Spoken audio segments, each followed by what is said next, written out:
कभी कभी एक सवाल मन में उठता है, बहुत धीरे से, जैसे कोई दीपक की लौ हवा में थोड़ी सी हिले। क्या भगवान सच में कहीं आते हैं? क्या कोई ऐसी जगह है जहां उनकी उपस्थिति केवल विश्वास नहीं, बल्कि एक अनुभव बन जाती है? आज हम इसी प्रश्न को लेकर बैठेंगे। कोई जल्दी नहीं है, कोई निष्कर्ष थोपना नहीं है, बस एक शांत यात्रा, अंदर और बाहर दोनों तरफ। भारत में हजारों मंदिर हैं, कुछ पत्थरों से बने, कुछ सोने से मढ़े, कुछ जंगलों के बीच एकांत में खड़े। लेकिन कुछ मंदिरों के बारे में एक अलग ही बात कही जाती है। लोग कहते हैं कि वहां जाने पर एक अजीब सी शांति मिलती है, एक ऐसा एहसास जो शब्दों में नहीं समाता।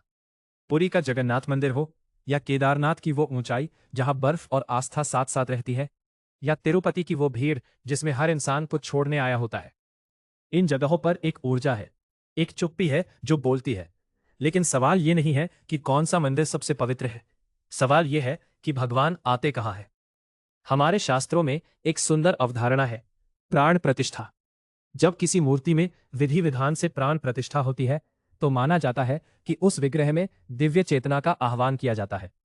यह केवल एक रस्म नहीं है, यह गहरी मान्यता है कि ईश्वर निराकार होते हुए भी जब उन्हें प्रेम से बुलाया जाए, तो वे साकार रूप में भी अनुभव किए जा सकते हैं।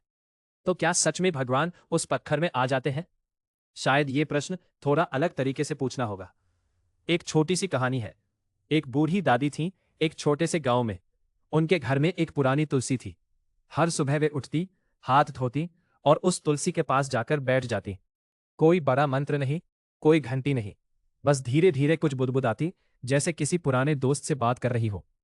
एक दिन उनके पोते ने पूछा, दादी तुम किससे बात करती हो? दादी ने मुस्कुराते हुए कहा, जिससे बात करती हो वो सुनता है, इतना काफी है। ये वाक्य बहुत साधारण था, लेकिन इसमें एक गहरी सच्चाई थी।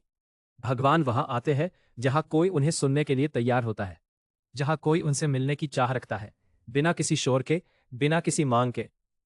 अब जरा सोचिए, दुनिया में कुछ ऐसे स्थान हैं जिनके बारे में सदियों से यह कहा जाता रहा है कि वहां कुछ अलग है। वृंदावन के निधिवन का नाम शायद आपने सुना हो। कहते हैं कि रात को वहां के पेड़ों के बीच कुछ होता है जो दिखता नहीं, लेकिन महसूस होता है। वहां के पुजारी, वहां के भक्त सब यही कहते हैं कि रात के बाद जो स्थान मिलता है उसमें एक असाधारण शांति होती है। विज्ञान इसे नहीं माप सकता, लेकिन जो लोग वहां गए हैं वे इसे नकार भी नहीं सकते।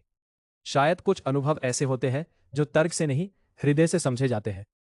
अब एक और दृष्टिकोण। हमारे उपनिषद कहते हैं, अहम ब्रह्मास्मि, मैं ही ब्रह्म हूं। यानी जो परमात्मा है वो बाहर कहीं दूर नहीं है, वो हमारे भीतर है, हर जीव में, हर श्वास में। तो फिर मंदिर क्यों, पूजा क्यों, यात्रा क्यों? इसका उत्तर बहुत सरल है। जब तक हम अपने भीतर के उस तत्व को पहचान नहीं सकते, तब तक हमें एक माध्यम चाहिए, एक दर्पण चाहिए। मंदिर वही दर्पण है, मूर्ति वही दर्पण है। वो हमें याद दिलाती है कि जो हम खोज रहे हैं वो हमसे अलग नहीं है। जब कोई भक्त किसी मंदिर में जाकर रोता है, तो वो किसी पत्थर के सामने नहीं रोता, वो अपने भीतर के उस हिस्से के सामने रोता है जो अभी तक दबा हुआ था। तो वो मंदिर कहाँ है जहां आज भी भगवान आते हैं? वो मंदिर वहां है जहां कोई सच्चे मन से आता है। वो मंदिर तिरुपति हो सकता है, वो मंदिर काशी हो सकता है, वो मंदिर आपके घर का एक छोटा सा कोना हो सकता है जहां आप सुबह 5 मिनट के लिए शांत बैठते हैं।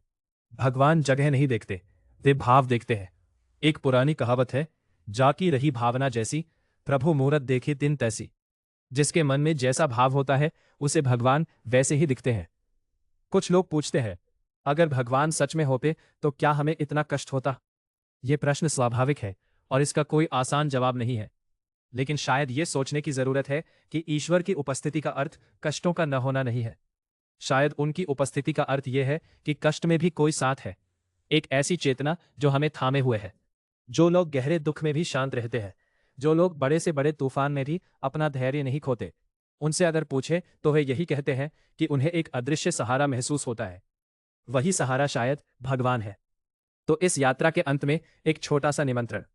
अगर आप किसी मंदिर जाएं तो केवल मांगने मत जाइए। एक बार बस बैठिए, आंखें बंद कीजिए और सुनिए। भीतर से जो आवाज आए उसे सुनने की कोशिश कीजिए। और अगर मंदिर नहीं जा सकते तो घर में ही एक पल निकालिए। उस परम शक्ति के प्रति कृतज्ञता अनुभव कीजिए, इस सांस के लिए, इस जीवन के लिए, इस पल के लिए। भगवान वहां आते हैं जहां उन्हें याद किया जाता है, जहां उनके लिए जगह बनाई जाती है, और वो जगह किसी पत्थर में नहीं बल्कि हमारे भीतर है। शायद सबसे पवित्र मंदिर वही है जो हम खुद हैं। कृपया हमारे चैनल को लाइक, शेयर और फॉलो करें।